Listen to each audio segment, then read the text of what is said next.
Hi, I'm Nicholas Johnson. Welcome to TheGunBlog.ca. Today, I'm speaking with Daniel Fritter. He is the publisher of Calibre magazine, Canada's firearms magazine, and I'm really excited to have you here. Hi, Daniel. Welcome. Hi, Nicholas. How's it going? Really good. We're going to talk about publishing, your personal story as a journalist and a gun advocate, and possibly a whole bunch of other topics. I want to start at the beginning, though. Can you tell me how you created Calibre? Oh man. Yeah, basically I had no job. That's sort of what it came down to. I was working. I went to school for English literature because I wanted to work at car magazines all throughout my younger years, and I spent a lot of time actually working at car magazines, car websites, editing RPM Automotive or RPM Motoring Monthly, that kind of stuff.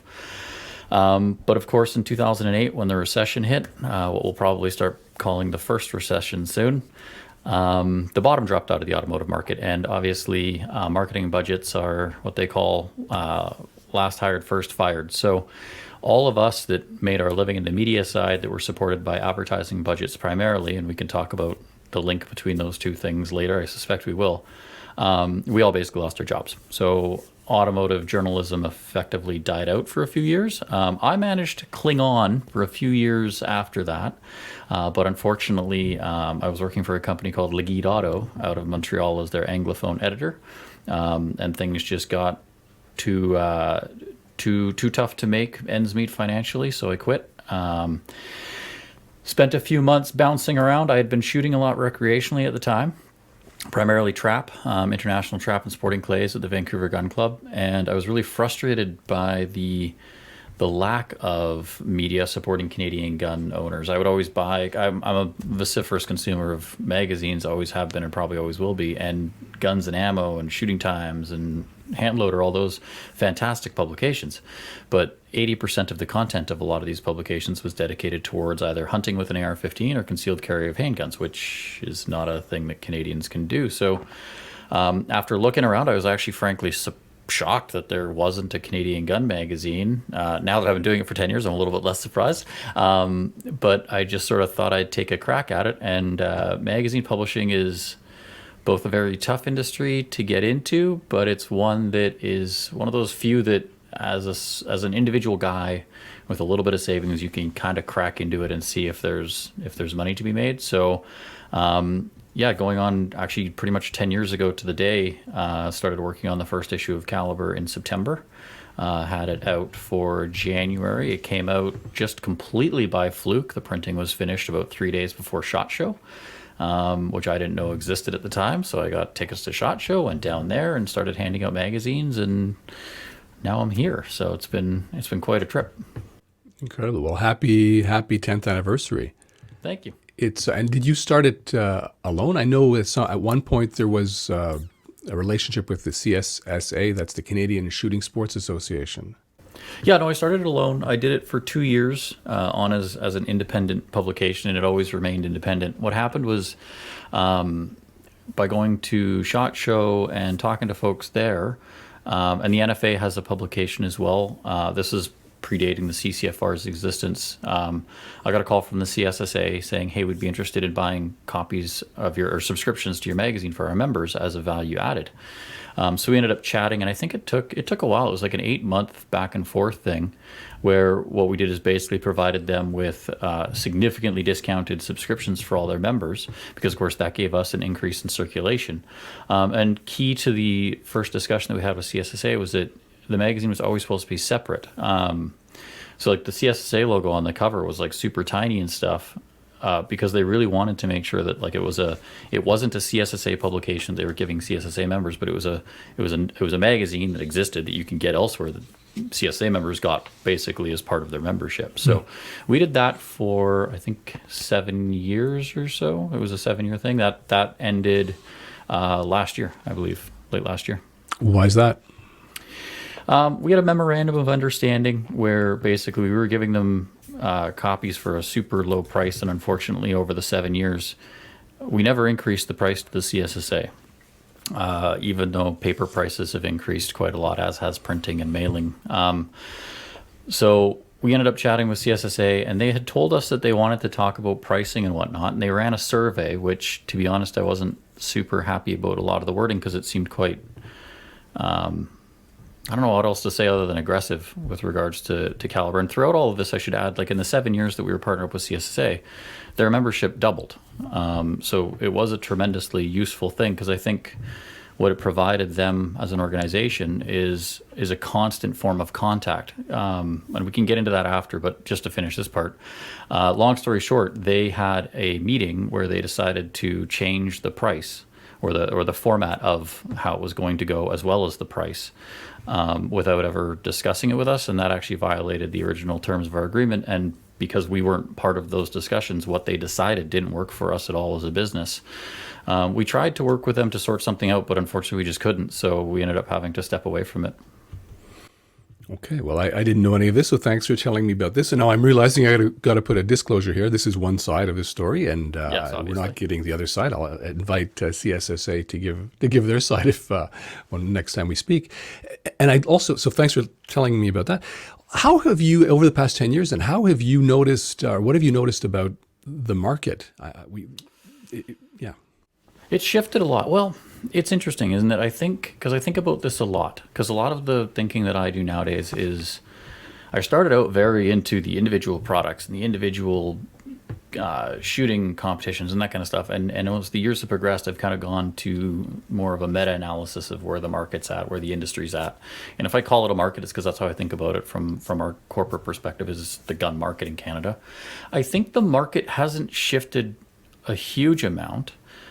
With regards to demographics, what people want to purchase, that kind of thing. Those have generally remained relatively stable. I would say that you'd see it trend more towards things like handguns, the semi-automatics, obviously with the advent of the non-restricted semi-automatics like we saw from the BCL 102 and onward. That really was a slight paradigm shift for the market, but it wasn't a huge one, because I think what people really need to think about is that the Canadian gun market largely hasn't shifted demographically. And what I mean by that is a lot of them are a lot older than people think. The perception is that the market is very youthful, that everyone's chasing handguns and AR-15s, when the reality is, like, the vast majority, over 75% of gun owners, are well into middle age and beyond. And that means, unfortunately, the majority of gun owners are not engaged on social media. They are not even really on the internet all that much. And that's where I think when I said about Calibre was providing a lot of value to CSSA with regards to sustained growth, is that constant contact with members who are effectively difficult to reach through other mediums than print media. I think if this magazine was about sneakers or watches, we'd probably have to transition to an online-only model much faster than we do in guns, simply because the gun market in Canada is relatively aged. So I think with that, it's almost like I've seen the market in the last few, probably 5 to 7 years, has shifted the perception towards what I would say is more of a lot of people seem to look at it more of like a Coleon Noir type market, a youthful NRA type market, with a lot of efforts that mimic those that we see in the States. But when you look at PAL renewals and you look at the pure volumes of younger people getting licenses, it's in the 5-figure range, usually low 6 figures at most for young people.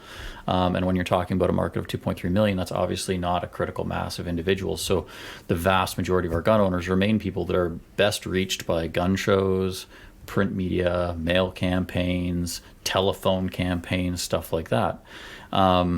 And I think that's actually, to get into the politics side, it's also something that causes huge problems with regards to the political side of the gun issue, how politicians can reach the gun issue, and where the gun issue actually plays out demographically across the country is largely dictated, I think, by that perception. I do hope that gun organizations will start to recognize that we have a lot of strength still in those older fellas. They have been around long enough that a lot of them remember the long gun registry. They remember getting rid of the long gun registry. They remember how that happened. But I think it's something that we've seen. I mean, Nick, you and I, we've done mail campaigns going back almost that far. Not conventional mail campaigns, but email campaigns, where we saw tremendous amounts of people getting involved in a local political level, making phone calls, getting involved with their MPs, that kind of thing. And we're seeing that drop off, I think, because of that perception that the gun market is shifting to younger, therefore they're online, and that's simply not the case. The majority of our volunteer core are the people that we can rely on, are people that you just can't really get to on Facebook, unfortunately. It's really interesting, and it also it ratifies my own experience at TheGunBlog.ca in terms of my subscribers. How has that those trends you've just described in terms of a strong older population, and I'm going to say older, I'm 51, so I'm including myself in that. How have those trends, those market conditions, how did those show up in your numbers, whether it's subscribers, readership, spending, the types of guns that people, I don't know, the kind of fan mail? How did you... So we don't get a lot of data. Like, I don't know how old our subscribers are. So if anyone's subscribing, worried about that, we have no idea. Obviously, we've all got the data from the Commissioner of Firearms reports that tells us exactly how old everyone is, which is, I think, something that, like, that data is a hugely underused tool by everyone from the OLO gun policy campaign people down That's to the official leader of the government. opposition. Yeah. Now Pierre Poilievre's office. Everyone that is involved in guns needs to be intimately familiar with the Commissioner of Firearms report front to back, and probably go back a few years, because they've shifted the way the data used to be much more comprehensive in terms of demographic data and that kind of thing.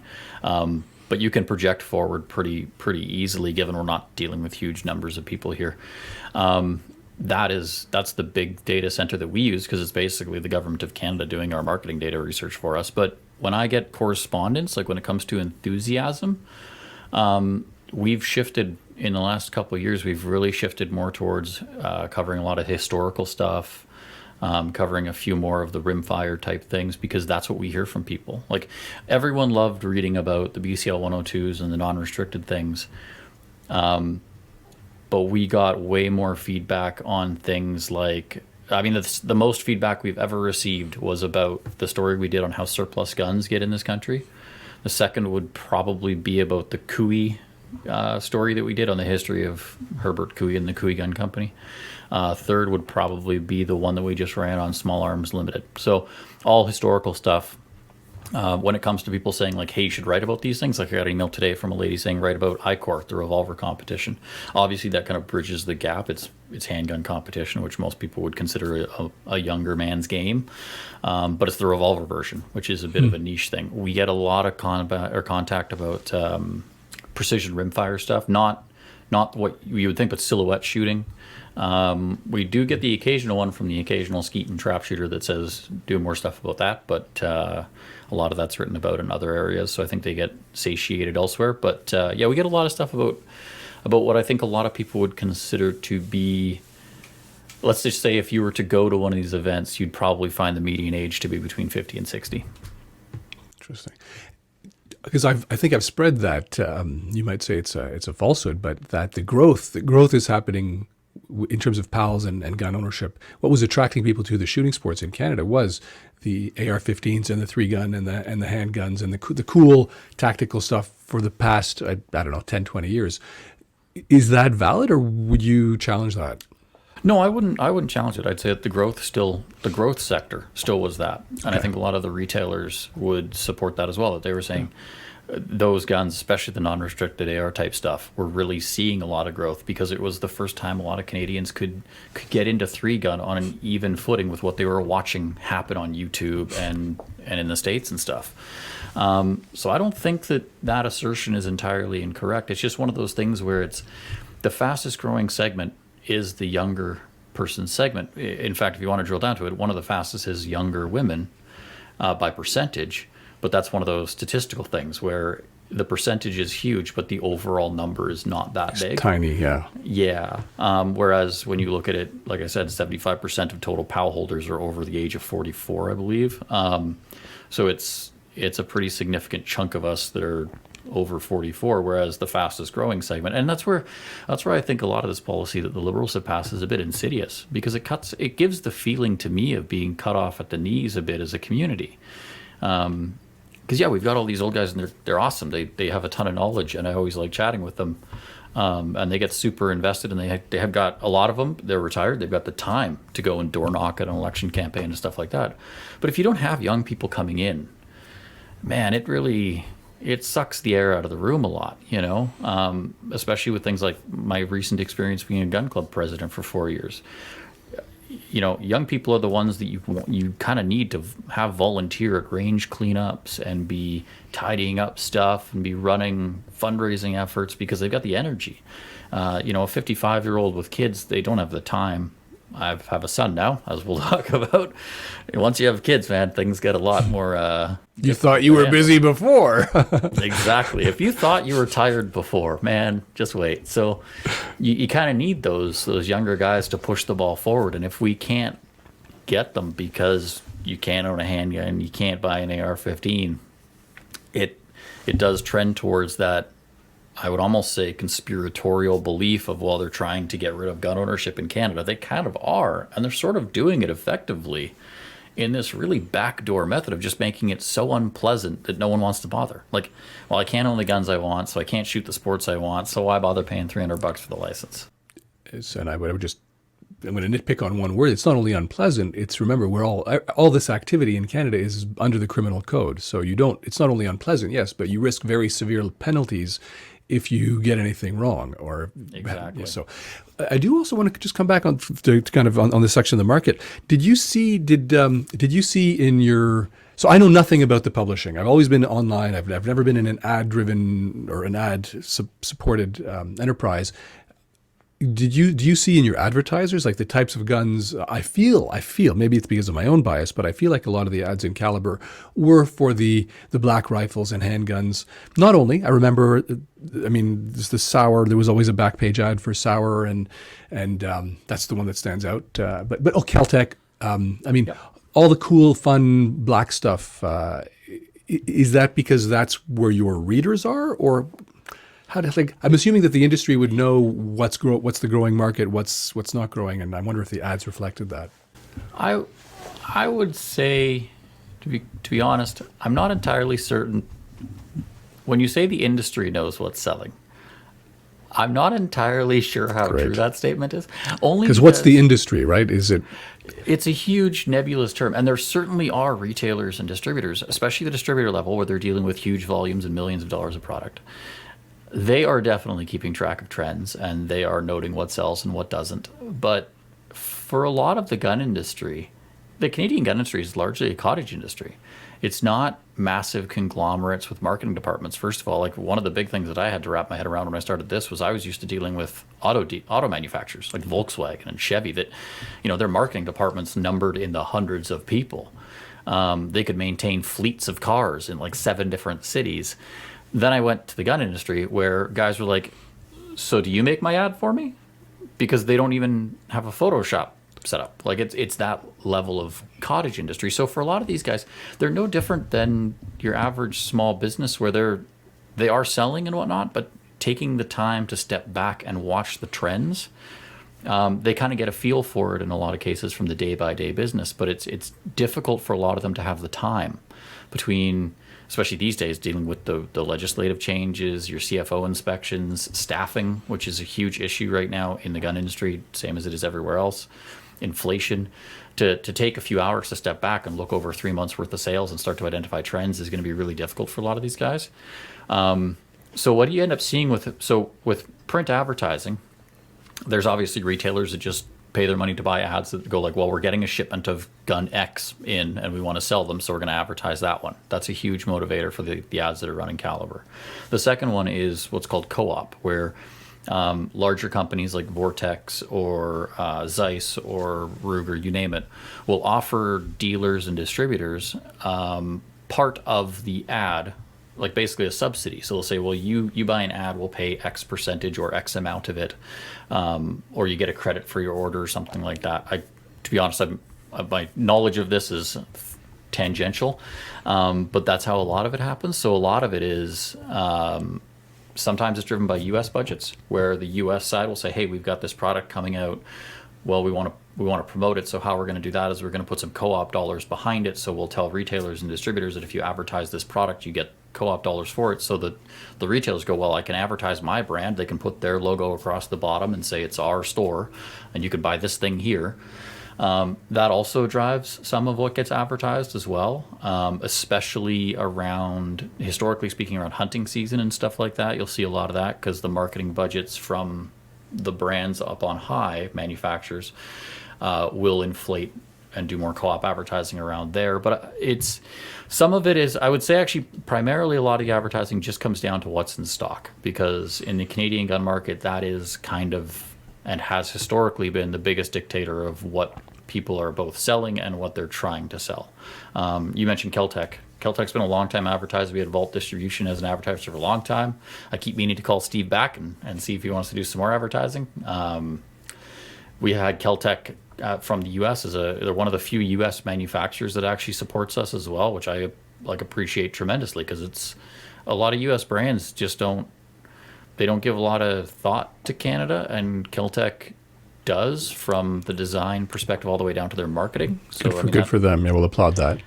Yeah, it's kind of like Ruger builds all their guns, their handguns with 4.2-inch barrels, but I'll just be blunt, I haven't managed to get a meeting with their marketing people in going to SHOT Show for 10 years, because they have Canadian distributors, and they say, well, you should talk to the Canadian distributors. Right. And the Canadian distributors go, well, we are industry-facing resellers. We sell to retailers. You are a consumer-facing publication, so we don't really do business with you. So, whereas Keltec doesn't have that. Keltec's they'll talk to me, they'll get the distributor to talk to me, they're very Canada. They don't mind incorporating Canada into their corporate planning, which is, I think, something that people should appreciate in Canada, because that's kind of cool. But for example, they have been a brand where a lot of the ads are what's available for coming into Canada. Back when it was with Vault Distribution, it was just, there's no point in advertising an SU-16 if there's no SU-16s for sale. The RDBs flew off the shelves those first few months. KSGs, you couldn't buy a KSG for the first shipment came in, and then they were gone. So they didn't want to advertise any KSGs, so it came down to a lot of, well, this is what we have, which makes it kind of stressful, to be honest, because it's very hard to plan out both content and advertising. Because you're planning months ahead of when the issue is in my mailbox. I wish I was. I mean, we can't. We just can't. When I've got... what's a good example? Well, a good example would be any gun that comes out, where you're Keltec's new LCR, that 5.7 rifle, right? Super cool gun. Would love to review it. Think it has kind of, and generally when it comes to reviews, we try and review guns that are going to be either very popular in Canada, such as the Ruger pistol caliber carbine.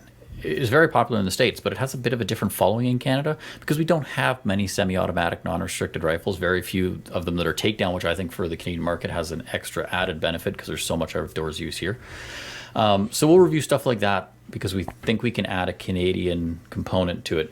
Things like Remington 700, for example. What the hell am I going to say about it that hasn't already been said? And to be honest, people use that gun in Canada the exact same as they use it in the States. So go read any number of the 1,000 US reviews of it. You'll probably get the same thing that I'd say about it. But for example, this Ruger LCR, to go back to that, when's it coming into Canada? Is it going to be, it could be weeks delayed, it could be months delayed. Will it be legal when it gets in? So to plan it out months in advance, I could say, okay, let's take 6 pages of the magazine and do a big old multi-gun test on that gun. That'd be great. We just can't do it anymore. Because 6 months from now, who knows what's going to be the case, if it's going to be available, and even if it's available, I've had 2 reloading presses sitting in a storage unit for literally 2 years waiting for, because I got them, and by got them I mean I bought them literally for a review. I got a Hornady lock and load AP and a Dillon 650 beaten to something, the Dillon that competes with the lock and load, to do a comparison. And then immediately after I bought them, you couldn't buy reloading gear anymore. So I thought, what's the point in reviewing these, just so the guys can see which one's better and then go, well, I can't buy either of these. Couldn't buy it because of regulatory change or because of just supply and demand? Supply issues. Yeah, this was back in early COVID, yeah. Where everyone went, oh, got to buy everything. And it hasn't even recovered to the point that I feel super comfortable doing the review yet, because I want the content.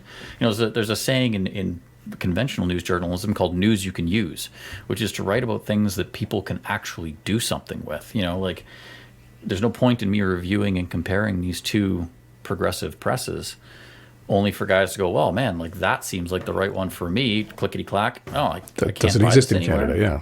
Yeah, so it gets very difficult to plan things out, and that's a trend that, to be honest, that's a new thing. That's only been the last 5 years since the Trudeau government kind of started screwing around with regulation. But also to the it's two sides, because both we get screwed on that one by the Canadian side messing with regulations constantly and forcing retailers to respond. Because if you run a gun store these days, basically you're effectively gambling. Like you got to Yeah. place orders for things that you think will sell. That's normal business gambling. We all do it as entrepreneurs. But now you've got this added aspect of like what's going to be legal and how are these regulatory changes going to change my entire market? Like it's a whole different ball game. That's been a huge factor. But then you've also got the U.S. side, where there was massive buying surges under Trump. There was a massive buying surge when Biden got elected. There's going to be more massive buying surges because of the midterms. And so much of our stuff comes out of the U.S. market that, you know, we get constrained supply out of the U.S. and then we get these messy conditions in Canada that don't allow people to do business like normal businesses. So that's been the last 5 years is really, we can't plan out more than probably one or two issues in advance, unless we do this historical stuff. I mean, we've got this historical content planned out for like 2 years. So that's the one thing that's kind of nice. And that's where I'll say, like, personally, I take it as a bit of a responsibility of print media does have a permanence. And there's a ton of this history that I have in magazines. Like I've got Canadian gun magazines that are like 100 years old. Because I collect all this old Canadian gun culture stuff. I want to replicate it and reproduce it so that it builds our culture. Because that's, you know, the histories of companies like Para, for example. It's modern history. They're not an old company. They're gone now. This is Para Ordnance. Para Ordnance, yeah, from the 80s. Very interesting history for anyone that knows it. Very entertaining. Dimaco is a great example. I think a lot of people... Dimaco's a very both Formerly, misunderstood. what is today Colt Canada. Colt Canada, well, and now they're owned by CZ. Right, Like CZ, yeah, absolutely. And when I started out, it was Colt Canada, and it was relatively close to the Dimaco days. So like it's not like this history is being, I hate to say it, but the history is being forgotten as we sit here, because the guys that were sitting around the conference tables at Dimaco discussing what to do with who to sell to and that kind of thing. They're slowly forgetting these things. So I kind of view it as a bit of a responsibility of mine to take this history down. And I do kind of think I'm in a bit of a unique situation where, like, I don't know who else is supposed to do that, right? Like, I mean, you can for sure. But by the nature of a blog, it's more about, I would assume, more higher volumes of constant content that is more current. It's more timely. Whereas magazines are historically, like, kind of timeless. Like I always want to make a magazine that someone can pick up month after month, and that's what I tell advertisers. It's called evergreen, yeah. Evergreen content. That's the whole thing. And that's what I do like about the historical stuff is I want to make magazines that people put on a shelf to read again later. And I think that's what it takes. So I mean, in that regard, it also has helped out with shifting more to this historical and cultural type stuff. But yeah, no, it's been the last 5 years have been an absolute nightmare with regards to planning and product and stuff like that. And I just want to, in case this is not clear, I should have said this at the very, very, very beginning. Calibre, even though it has a website, Calibre Mag, Calibremag.ca, it does have a web presence, but this is a paper magazine with beautiful glossy photos. It's a magazine you hold in your hands. It's a rarity these days, for me at least. I do all my reading is online, so we're talking about an actual paper magazine that comes in your mailbox, and it's versus TheGunBlog.ca. Everything the videos, the blog itself is all digital online. There's so much in what you said. I want to. One thing, we're talking about money. We're going to talk about reviews in a sec, but talking about money, the Calibre gets some, I'm not sure what to call it, subsidies from the government. And yet my perception is that, well, if you're giving handouts or bailouts from the government, then you're going to be promoting the government message. You do not promote the government's message. You are often very critical. How come you do that, but none of the other media that get huge government subsidies and bailouts? Yeah, how do you manage that question? Well, so to explain, we get a grant. Well, we didn't even apply for it this year, but we used to get a grant called the Canadian Periodical through a group called the Canadian Periodical Fund. We actually first got it, I think, 7 years ago under Harper. because this is a program that's been around since the 70s. And the incentive for the program, from the government's perspective, why it exists, it's part of the Department of Heritage, is to support the production of media. And I'm kind of paraphrasing what their website says, but I'm hoping I get it right, because I do actually believe it's a good cause, is to support the production of media for uniquely Canadian markets. And I've always thought Calibre was a good example of that because, I mean, like I said, guns and ammo, U.S. gun magazines, don't have any real relevance in the Canadian market. So the government goes, well, recognizing that our market, Canada's only 34 million people, is not very big, and that our media is largely overshadowed by U.S. media and U.S. advertising spending, they go, well, we'll subsidize a little bit of Canadian content production to try and get content out to these unique markets. So there's a ton of magazines that get it. I think Cottage Life got it. Maclean's is one of the biggest recipients of it. So why we have been able to be critical is basically because the grant was pretty much an outlined formulaic thing. Like, you circulate X, you apply, you get Y. That's all there was to it. And that was kind of it. There was no, like, you send them the magazines for your annual application. I think you send them the last three. But it's never been like a sensory type thing, like censorship. They've never. I mean, I saw the Canada logo there, and you disclose the funding, but they've never. Yeah. You've never had any kind of like check in. Hey, how come you can't see that? We're paying you nothing. No, nothing at all. So there's no editorial. Nothing. No editorial questioning or nothing. Okay. Nothing whatsoever. I think that, I mean, my correspondence with the people from the department, they're very nice, is literally like once a year during the application period. Okay.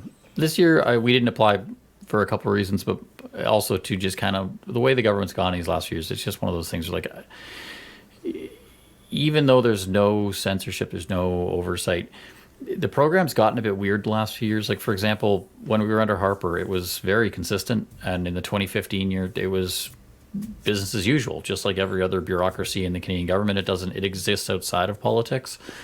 Then in 2019, they actually delayed the applications a bunch because of the election, is what they told us. And that kind of put my radar up, and I started to get a bit more concerned about it. Yeah, and I've never gotten a firm, so I'm not saying it was anything impropriety. Like, who knows? Because, I mean, this was before COVID, admittedly, but it was during the election. And it comes with these massive audits that you have to do. You have to do these circulation audits, which are like thousands of dollars, and they're quite invasive for someone that's, shockingly, as I talk into a camera with my name below it, someone's quite privacy-centric. So it's very expensive. They take a ton of time. I've had a bunch of health issues this year, so when the audit time came around, I was like, you know what, we're just not going to bother, and we're going to swing for the fences on our own this year. But it did get a bit weird there with the delay during the election. That said, it's still, even after that, there's still been zero what I would call impropriety from the department on that. It's just if you can prove that you have X amount of subscribers, we will give you Y amount of money, because you're obviously making something of benefit to those individuals. Got it. So it's really, really simple. But yeah, it was a great program. It was great. And I know, I don't know about everybody, but a lot of the big hunting, there's no other gun magazine, but a lot of the hunting magazines do get government subsidies or grants. So I feel like an idiot because I've never applied, never requested, and I wonder, geez, am I the only one? But it helps me sleep better, and that for me personally, the tacit pressure of what I do is there's no pressure on me from biting the hand that feeds me. There's no risk of that pressure. And like Ontario Out of Doors gets it, BC Outdoors gets it, and I think gun owners might get angry about this. And I know some people, I've seen some pretty nasty comments about Calibre getting it, but I think what people don't get is it's how we kind of win, guys. Like BC Outdoors and Outdoor, let's use Ontario Out of Doors for example. They get a massive grant because they're subscription based, hundreds of thousands, yeah. But that money helps OFA. It's subsidizing OFA's operation. It doesn't subsidize OFA's operation because the money has to go to publishing. But nonetheless, if they can save money on the publishing end, they free up money to do other stuff. So I can tell you, if I got $500,000 a year or whatever the number is, I would be running a very different operation. Yeah. And effectively, just to be totally blunt, that's what allowed us to kind of get by with the CSSA's super low price for as long as we did, because we had the government helping to pay for this. So it was kind of like, So it benefits subscribers, it benefits the community. Yeah. Exactly. Okay. All right. Let's talk about product reviews. There is a perception that I have that of a very skewed incentive system in the review game. I've never done a product review. However, from what I've heard and what I've experienced, there's a huge incentive for reviewers to write positive reviews, because if it's a product, for example, you might get to keep the product. You'll be invited to do more reviews and more products that you can keep. But if you write a negative review, well, then you're cut off. They'll never ask you to do a review again. The word will get out that you do negative reviews, and no one else will invite you to do a review. That's kind of the stereotype image that I have. Talk to me about the reality of that, or not, and how you guys do reviews. I can't say I've heard a lot of in the car world for sure. There's a couple of brands in specific that if you review that car poorly, you're not getting one for 6 months. It's actually like a programmatic, like dictated thing.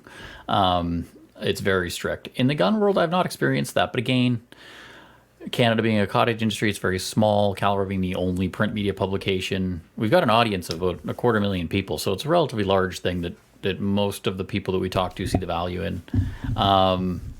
So it's kind of like, I haven't experienced that myself, but also too, I'll admit that like our experience is a little bit different because we tend to buy most of the stuff we review. Like Beretta 92X I wrote about, it wasn't super complimentary. I owned that gun. Sold it, but I owned it.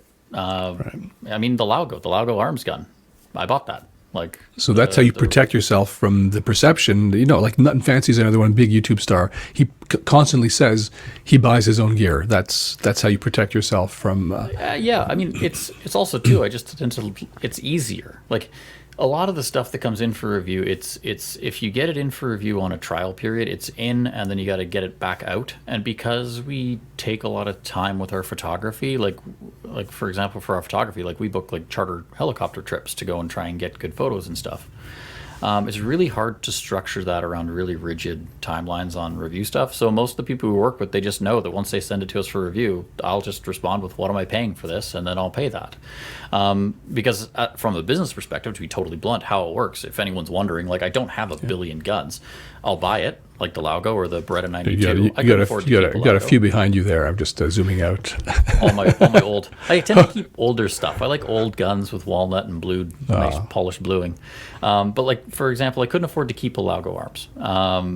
Came in, reviewed, bought, just because you had to have it forever for the review process. It's a hugely expensive gun. You want to put a lot of time behind it. You don't want to just jump in, pop a few rounds, and go, yeah, this thing's amazing, because obviously the first 100 rounds you're going to think that it is. And to be honest, even after like 1,000 rounds, it still is. But I couldn't afford to keep it, so you sell it. But from a business, that's not a huge loss. Like right. These guns in Canada don't really depreciate a ton. And I mean, quite a lot of them, I'll be honest, the Laugo appreciated while I owned it, so it ended up being a good thing. Why doesn't everybody do that? I guess, is this a pet peeve of mine? Dude, I have no idea. I have thought for the longest time, there's actually a magazine called Practical Sailor, believe it or not, about sailing. Okay. It has no ads. It comes out, it has 3-hole punches for being slotted into a binder, and every single issue, it's printed on like printer paper, like not like glossy or anything, like normal printer paper, and it's saddle stitch, which is staple bound. It's very thin, but they've got like an 8-year long test of fouling paint going on, because they just buy everything and then they test it, and they do it for months and months and months, and they're kind of seen as like the repository of all the best information that you can get.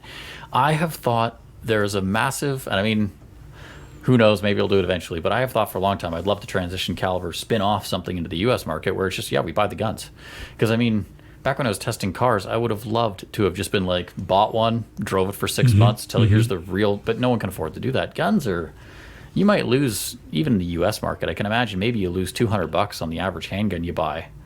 That's not if you're doing that once an issue, or doing that 4 times an issue for 4 different gun reviews, for example, that's not exactly, I mean, our print run is a 5-figure bill, and it's a decent sized one.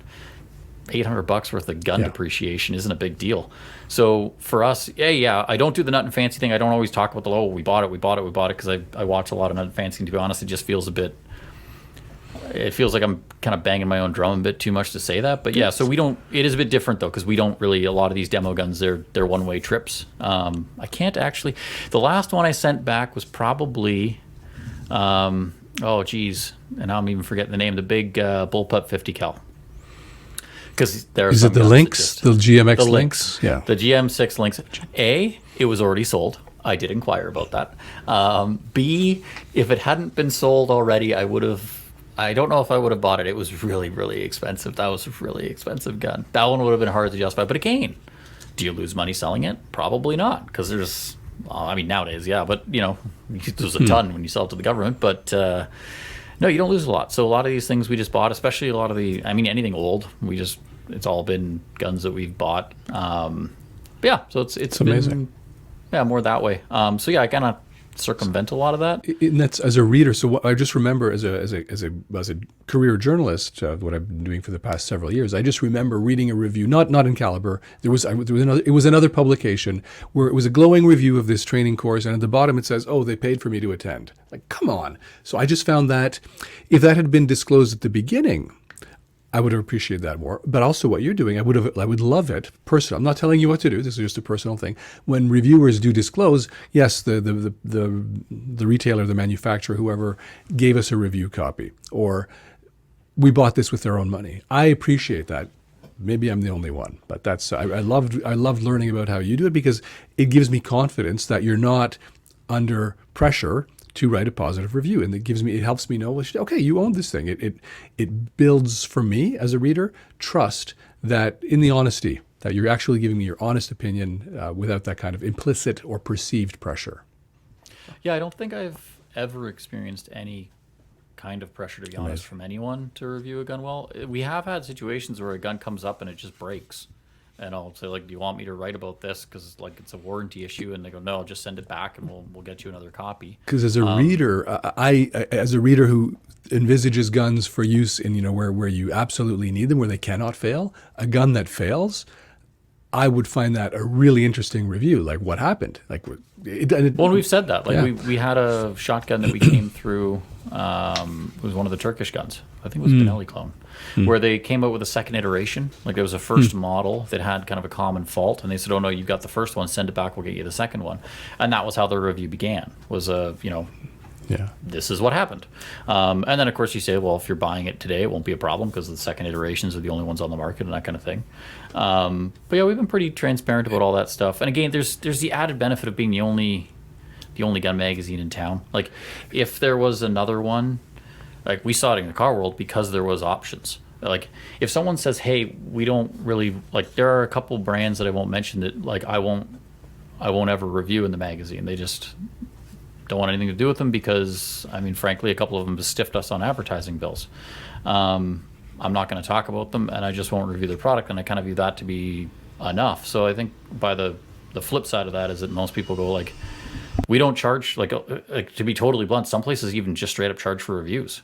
Like, I get emails from companies saying, like, well, how much for you to review this gun? And I go, like, nothing. Like, we'll just buy the gun off of you. You ship it over to us. We'll review it, and that's that. There's nothing else to it. So it's almost like a sponsored content. That in that case, what that would be. Yeah. There's so much sponsored content. There's so much. What concerns me is that not that there's a huge volume of sponsored content out there, because you can't tell, especially with so in the Canadian publishing world, for example, if you read a magazine, if there's ever sponsored content in it, by law, it actually has to say that on top of the page, sponsored content. We've never done it. I've been very adamant about that. There's a few things that I'm a very stickler on. Like, one is we'll never do sponsored content, and two is that every one of our clients that does advertising all pay the same price. There's no special discounts given to anyone. It's all egalitarian as far as I'm concerned across the industry. And just to decode, sponsored content is code for this was paid for. Yeah, so that would be like sponsored content. When we get offered it, it's, hey, Dan, we've got this new product. We'd love for you to review it. We'll give you $3,000 to write the review.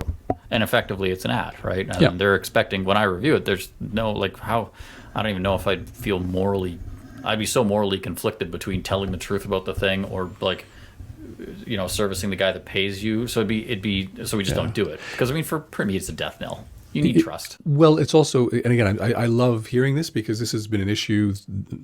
I didn't know about this review incentive system, and from talking to people, not only cars and guns, but I first heard about it, or one of the cases was a guy went on a hunting trip, a free hunt, invited to do a hunting trip, and it was a terrible experience. He knew he couldn't write the negative review because then he'd be cut off, and he couldn't in good conscience write a positive review. So what do? But I believe in all industries.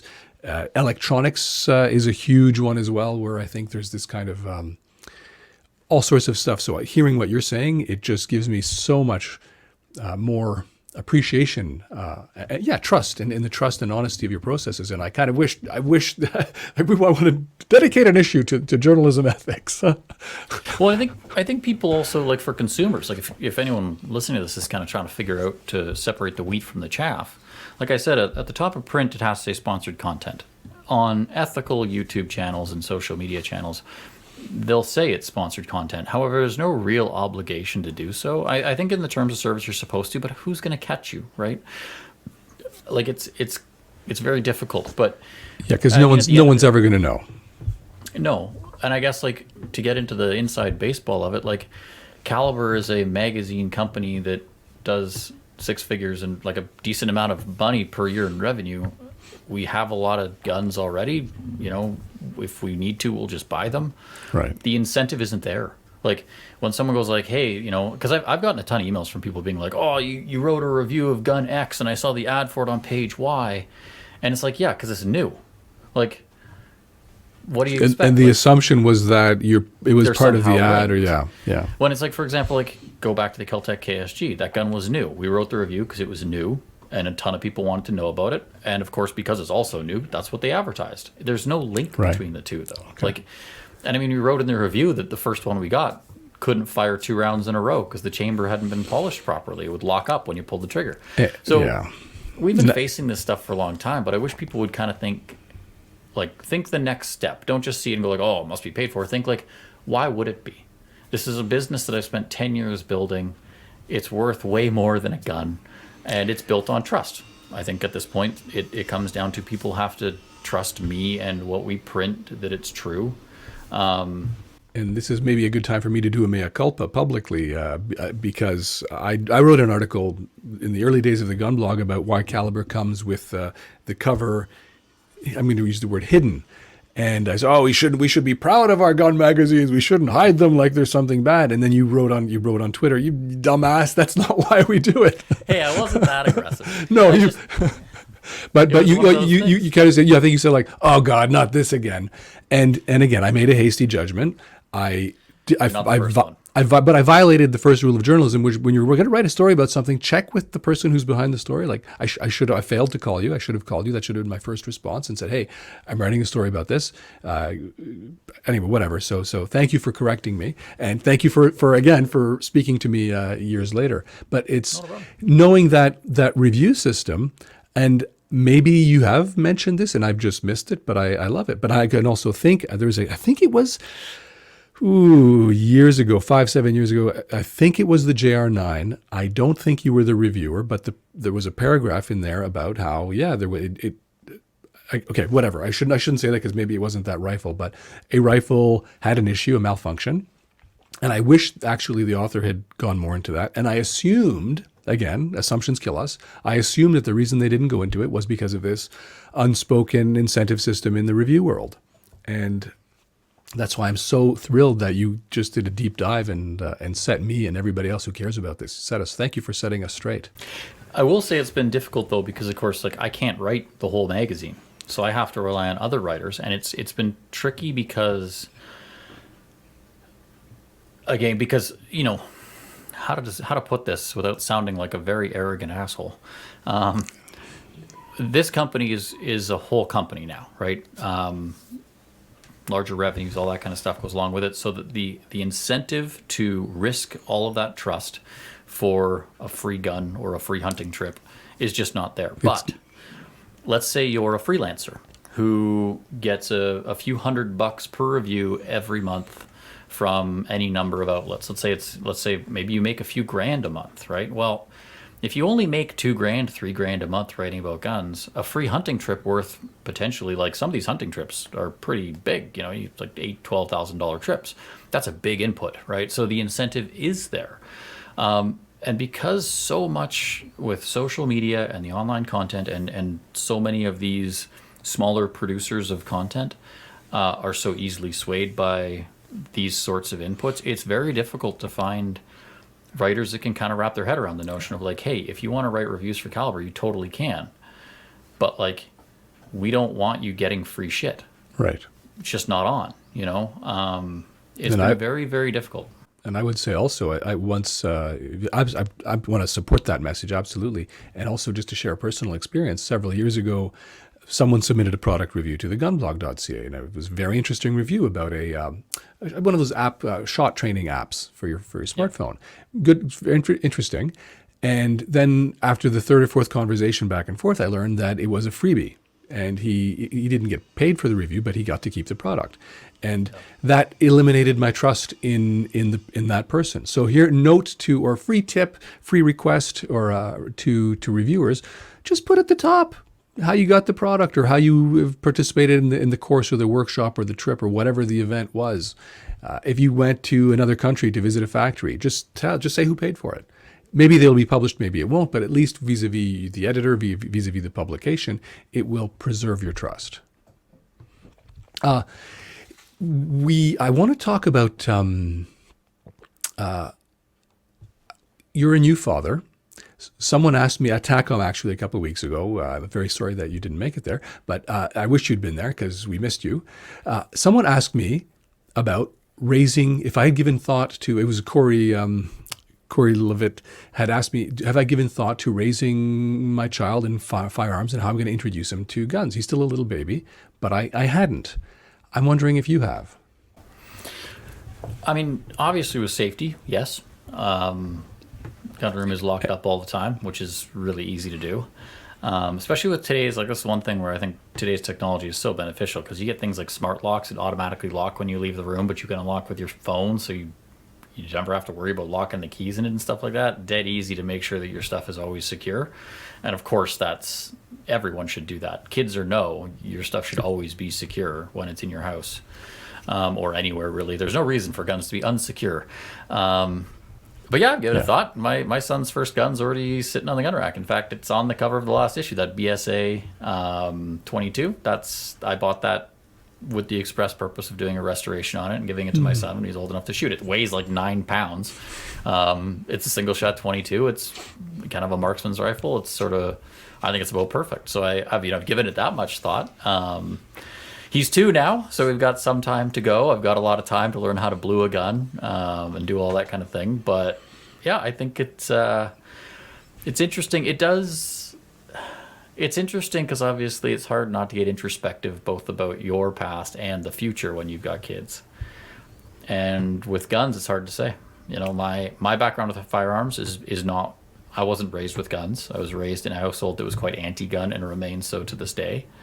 I got into shooting on my own when I was in university. I had shot in Air Cadets. I was in the military briefly. Nothing of note there. But then I got into recreational shooting because the Vancouver Gun Club was just down the street. It was tons of fun. I love sporting clays. It's like golf with a shotgun. It's super social. We even ran, I was running pancakes for prostates fundraisers there because they had a whole kitchen at that club. It was a really nice social thing. I think hopefully with Jack, my son, I would really like to obviously do some of that, but so much of that is, there isn't really a similar club here in Kelowna where you can do that kind of stuff. So we'll have to see how that shakes out. And then when it comes to the other things like 3-gun or IPSC type stuff, we got to see some government change first. So it's hard to say what the future holds. But with regards to thinking about raising kids with guns, yeah, I mean, like I said, safety being the first thing. And then the second is how to kind of introduce them to it and where it goes from there. And that's actually the perfect segue to another thing I wanted to ask you about, which I know is close to your heart. We've talked about it. Politics. Given the hostility and the essentially political regulatory campaign at the moment to make, we said at the very beginning, to make gun ownership more and more onerous, more and more criminal. Are you concerned? I'll put it the other way. I'm concerned that there won't be much of a gun culture when my kid is ready to shoot, because ranges are going to, I expect, as the confiscations increase, the ranges are going to have more and more hardship to stay open. I don't know what types of firearms will be available. I don't know if there's a lot of unknowns and a lot of concern. I know that I won't be getting firearms from my dad because of the legislation. I'm concerned about what I'll be able to pass down to my son. How do you view all this? I think my primary concern is actually just the acrimonious nature of the debate right now. To get into my personal stuff, like I've dealt with like my own personal health issues that revolved around, like I couldn't go to TACOM because unfortunately I suffer from a thing called cluster headaches, which is a neurological disorder where a blood vessel swells in your brain and it creates like terrible headaches. I also ended up with a slight cancer scare there last year.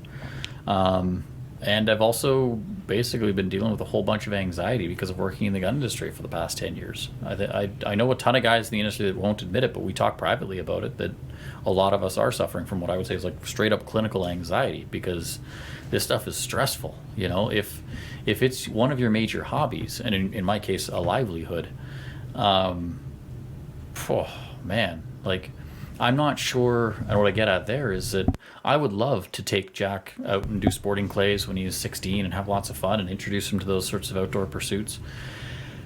But if the cost of that comes with this tremendous amount of daily stress and little things like, you know, I own a gun magazine.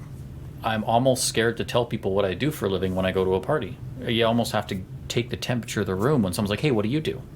And you're kind of like, well, do I want to, like, what am I going to get in response to this? I mean, I took my magazines way back when I was dropping off a load of magazines to FedEx in boxes. The boxes are extremely heavy because they're filled with paper. And the lady goes, oh, what's in here? And I said, magazines. And she goes, oh, what kind? I said, it's a gun magazine. And she said, well, it'd be a shame if they didn't get where they're going. And like, this is someone who I'm working with. I'm paying this company thousands of dollars in carriage fees to deliver these things, and that's the kind of response I get. So you can imagine what kind of responses you get in private settings, where people will ask you, well, how can you work in an industry where you're responsible for the death of hundreds of people, or because they get it, or thousands of people? Have you been asked? Have you been asked that? Yeah. Oh, yeah. Okay. Definitely. I mean, I don't have my social media under my real name. My wife doesn't either, because after I testified at the Senate, I got death threats. Oh, like, this was on Bill C-71 a few years ago. Yeah. Yeah. Well, so this stuff is very insidious, and like, have you gone public with that previously? I don't. I'm learning this, and I also want to say I'm glad that I hope the health issues are settled. I'm very happy that you're still with us. I hope you stick around for a long time. Well, they say stress is a killer, so we'll see how it shakes out. But have you said previously that about the death threats?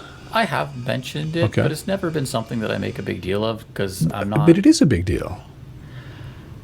It is. It's also just my personal nature. And it's not that I'm some tough guy. It's just not my nature to be the like journalism. You're not supposed to be the story. I always like tell the story, not be it. Yeah.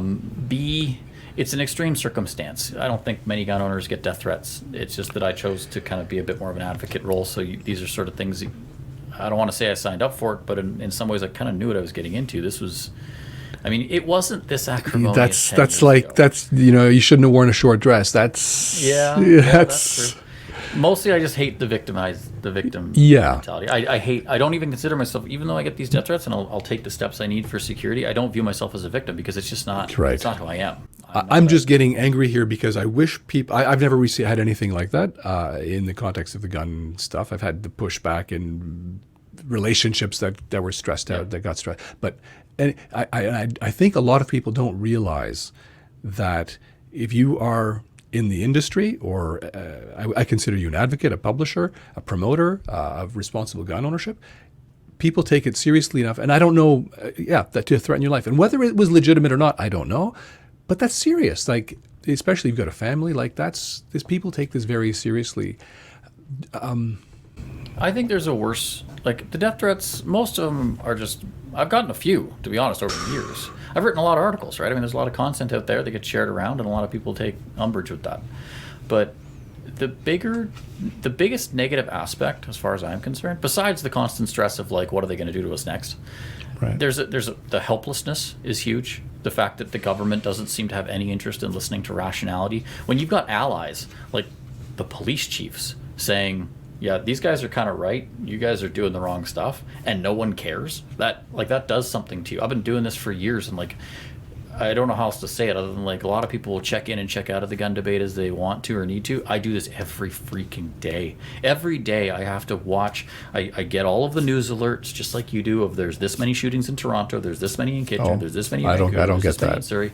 I get all of these because I'm always worried. I need to know if one of them is something that we need to know about. Is it a lawful gun owner that's gone on a rampage or something? I get all these, and I have to confront all this negative crap every day to try and make sense of it, to try and provide context for it with regards to, okay, so there was a triple murder with a handgun somewhere in Canada. Well, okay, there's a photo of the handgun. Okay, let's put this in context. That's an illegal gun. This was another case of bad policy, because even like if a gun crime occurs with an illegal gun, it's evidence that we need to do something. Like when you say I'm an advocate, and so the second thing is the misconceptions that people hold. Because the second you tell people you're a gun owner, they have a conception in their head of who you are. The second you tell them that you work in the gun industry, it's a bigger version of that. The second you tell them that you run a media company around guns, it's a huge one of like, oh man, you must be a gun nut. Well, A, why is that a negative? B, why do you think that? Like, if I ran a gardening magazine, people would be like, oh, so you're into gardens, but like, there's no negative. There's no political association that I know of with gardening.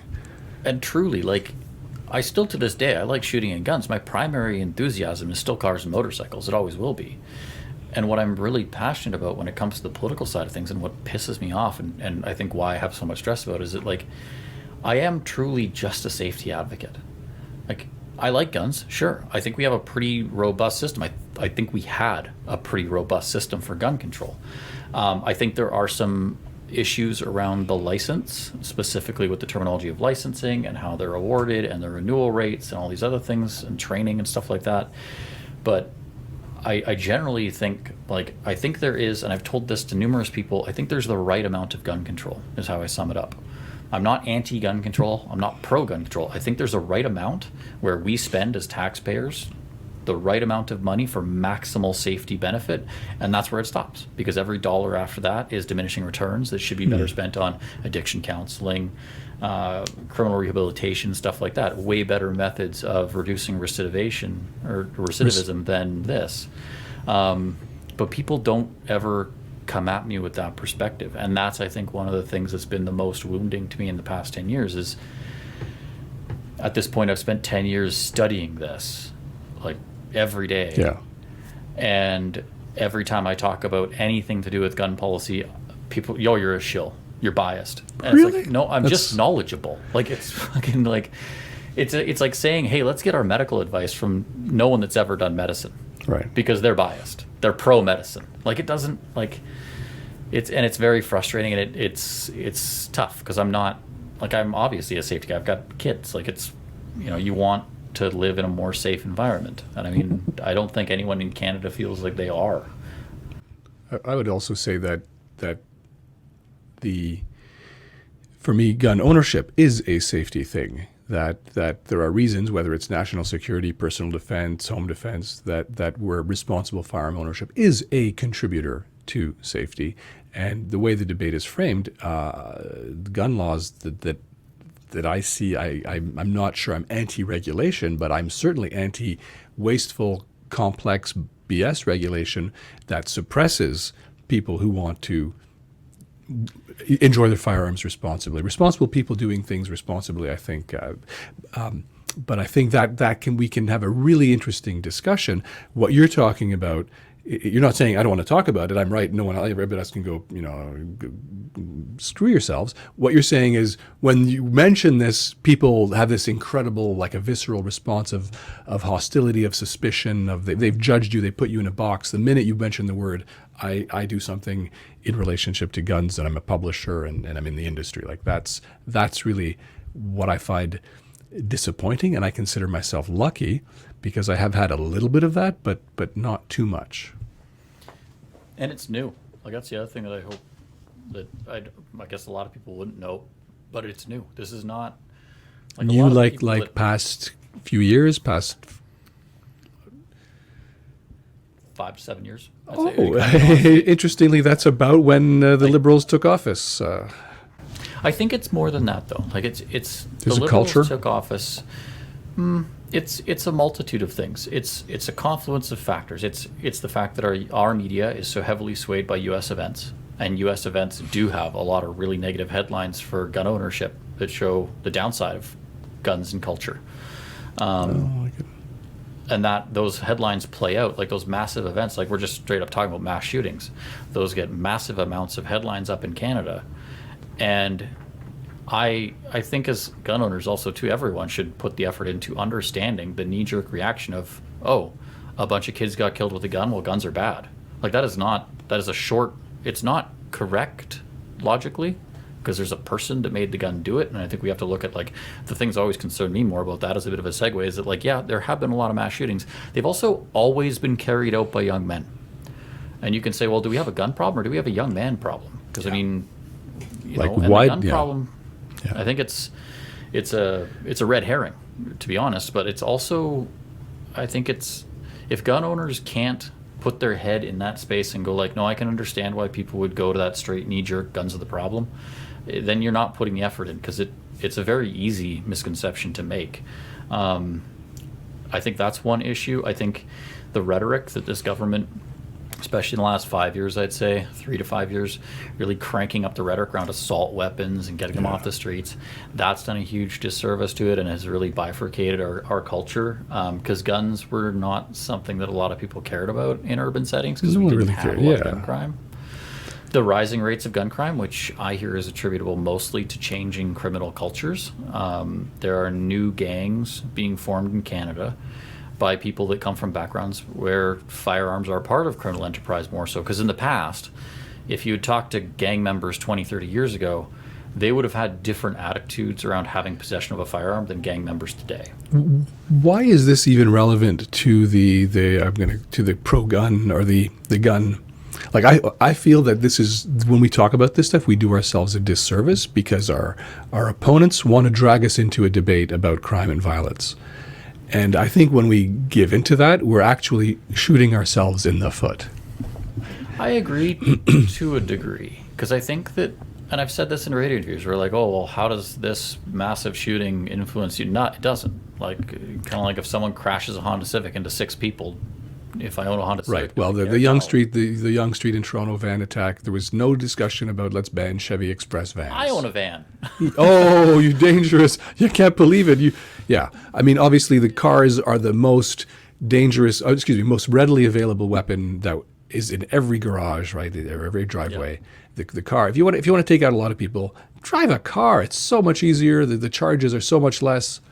You can even light them on fire. You can do so much. You can light the fuel. I mean, it's a very complicated debate. And I guess what I want to come back to is your original point, though, that the personal cost of being in this and what we're seeing in the industry, the pressures on the people who are in the industry, and that I think you called it ramping up the rhetoric. I think there has been a campaign by certain politicians and by certain media to effectively harass gun owners, to push towards the elimination of gun ownership. not this year or next year, but back to your very original point about how the aging demographic, ban them today, and if within a few years or decades, we see what's happening to the culture. We see what's happening to shooting ranges. We look at the demographic, the membership of anybody can just look at the membership of their own shooting range. Look at the finances of the shooting range. Are things getting better? Are things looking worse? This is having a very real consequences on you personally, on people in the industry personally, and on the community and the culture. But I think it's all for political gain. Where like the rhetoric that's going out there now, I don't know if there's a grand scheme of actually disarming Canadians for any other reason than it wins votes. I mean, this government is, from a political perspective, this government relies on an incredibly efficient vote, which means that they win just enough ridings They know them. They've identified them. They poll them religiously. They've got a ton of data on them. They're one of the most data-driven governments in history. That they really know where they need to get those votes, and they know the issues at work. And they've been very effective. They've won 3 elections in a row. So from that point of view, agree or disagree, they have been electorally effective. And from that, you have to extrapolate. And this is where I agree that when it comes to debating gun policy, the discussion of violence doesn't necessarily have to play a role. However, the context of gun policy needs to be within a larger paradigm of public safety. And when you're discussing public safety, you do have to think about where are the crimes occurring with guns. I would say in Canada, it's such a... Sorry about that. I think it's such a... Oh, hang on. Something's going on with my computer here. All right. Sorry about that. No problem. On my end, it all looks good. Might just cut out for a second there because someone phoned in and my headset kicked in again, which it just did again. I think the problem is that if we don't think about public safety, we don't get access to the full discussion. Because, I mean, guns don't really harm that many people in Canada, just to be blunt. It's not guns don't harm any people in Canada or anywhere else. People do. No, that's true. People do. So, that's it. But I think to go back to the political discussion, you have to put in the context of the anti-gun rhetoric is working. Like you said, they've won 3 elections. And no better example of this probably than Aaron O'Toole. I mean, you look, he was rising, polls were going up, and then they said, are you going to let people own AR-15s again? And he waffled, which I think was the wrong call. I don't think saying no was the right call either, to be clear. I think he should have said yes because the following reasons. But that's almost and that's the worst of both worlds, right? Like it's an unwinnable. That's why I don't believe in a political solution to this. I think you mentioned this with on the Travis Bader. By the way, subscribe to Calibre, subscribe to the Silver Core podcast by Travis Bader. I think you mentioned that running on a campaign of putting assault weapons back in the streets, that's an unwinnable campaign. So I don't know if it is anymore, to be honest. Really? Because I think, well, this is where I'm hoping to get some more polling data in, is guns, whenever an election happens, guns are never anywhere near a voting issue. No one cares. cares. When they do exit polling for top 10 issues, people just don't care. Yeah. It creates a lot of headlines, and that can shift things and give other arguments credibility. But that's where I think, and I mean, I might be doing my own tilting at windmills here, but I feel like it's a policy thing best addressed by communications skill.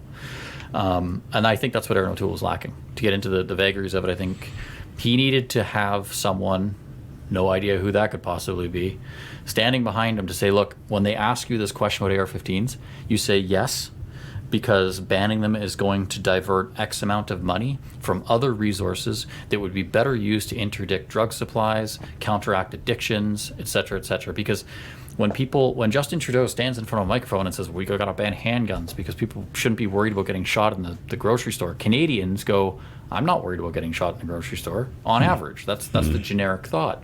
If we have Pierre Poilievre stands up, and I pray to God he does this, and he stands up and he goes, no one's scared of being shot in grocery stores, but we're all a little tired of worrying about the addicts that are sitting outside the doors. So let's spend the money there instead, because that's an issue that everyone is seeing, everyone has to confront, and is also, from a moral and ethical perspective, dramatically bigger. Like, thousands of people die in drug poisonings, and I call them drug poisonings because they don't overdose. They don't choose to do so. They don't take too much. They take what they think is the right amount, but it's not the drug they think, so they die. That's poisoning. They're people, just like if someone gets shot, if someone dies from drug poisoning, it's a tragedy. They're both tragedies. And as Canadians, we have an obligation to prevent those tragedies. And when you have thousands of people dying from preventable tragedies or deaths of despair, like they call suicides, drug poisonings, alcoholism, things like that, and a couple hundred dying in culpable homicide, the government really should and is justified in pivoting their attention to the thousands. And I think, but you're being rational and actually evidence based. That if your goal really was to save lives, you'd put the money and the effort somewhere completely different. And I think the saddest part is that I think there is a case for Pierre Paul, you have to stand up and say, we're going to take the focus off of guns. We are going to revert back to the old system because it was cheap and effective. We didn't see dramatic changes in homicide rates. No matter what anyone does to it, we're going to go back to the old ways so that we can spend the money on these other things. But the really sad part is it's only going to work, or it's only going to get traction because we've reached what I feel is a bit of a critical mass with regards to public safety outside of guns. I think in every major city, everyone has seen the massive growth of homelessness, drug addiction, property crime, random attacks, all of these undiagnosed mental issues, which are probably going to go up because of various things around COVID. All these issues have reached, like I say, a critical mass where I think that will have more credibility. Whoever addresses that will have more credibility, just like how Trudeau has used his credibility on guns, or supposed credibility, to shift the public safety discussion away from the Conservatives. The Conservatives have an opportunity to make this issue their own public safety as a whole and use the credibility they gain by addressing the very prominent issues we're all seeing and extend that credibility into the gun issue by saying they're not really the major source of where people are dying here. Let's stop spending billions of dollars chasing this white rabbit. It's not a thing, So I do think there is a political solution to it. But that's why I say it's going to take some communication skill, because it's going to be about the message, because it's going to have to win people over, and that's going to be tricky. And I really like this, and you've mentioned this elsewhere as well. Might have been with Travis, and I'm sorry, I've got a neighbor here sawing right now. I don't know if you can hear it over the mic. That most people, polls, you've just said it, polls show most people don't really care about firearm ownership. Most people aren't really concerned about getting shot at the grocery store. But you're talking about pivoting the debate under the same umbrella, but pivoting it to something that everybody can relate to, or something that's much, much more relatable, that actually touches us concretely, experientially, our lived experience in our day-to-day lives. If you live in a big city in Canada, especially where you live in the West Coast, you've seen all the things you're talking about: homelessness, mental troubles, people with people with someone in the street dead with something in their arm. Like that's something. Pretty much everyone that lives, and this is where it's communications, and I want to see the data as well, because we're very curious.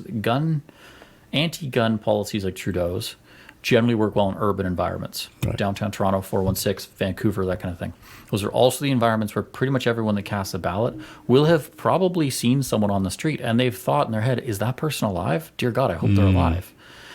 And I think that's where, again, I'm saying it from a political, and it sounds incredibly cold-hearted to say it from a political communications perspective, that's how you win, is pivot to that stuff. But I'm morally justified in it because, I live in downtown Kelowna. Where there used to be a family of deer, there is now a homeless camp numbering in the hundreds. Wow. I don't like it, not because I nothing to do with seeing it. Yeah. It's that I think those are people that deserve much more dignity than living in a tent off of a trail in downtown Kelowna because they've got undiagnosed mental issues, addiction issues, you name it. And I think to even just basic stuff like who can find a doctor today? Right? That's such a difficulty. It is. Why? Because we don't pay them well. Well, why are we spending billions of dollars taking the guns away? And this also leans upon my background, which was there was 2 runs at getting rid of the long gun registry, once when Harper had a minority and once when we had a majority and were successful.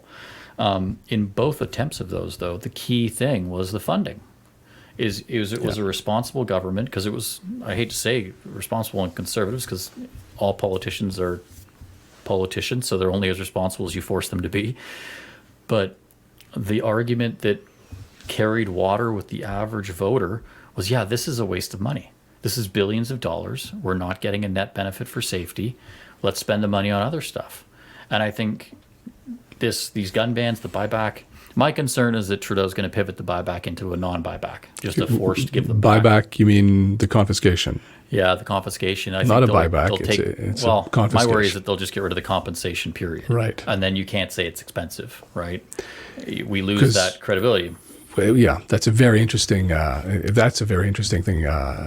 Do you think? Are you kind of wondering here? Or have you heard stuff that they might yank the compensation? I'm just wondering. This is just based on, that the consultation was an absolute joke. Yeah.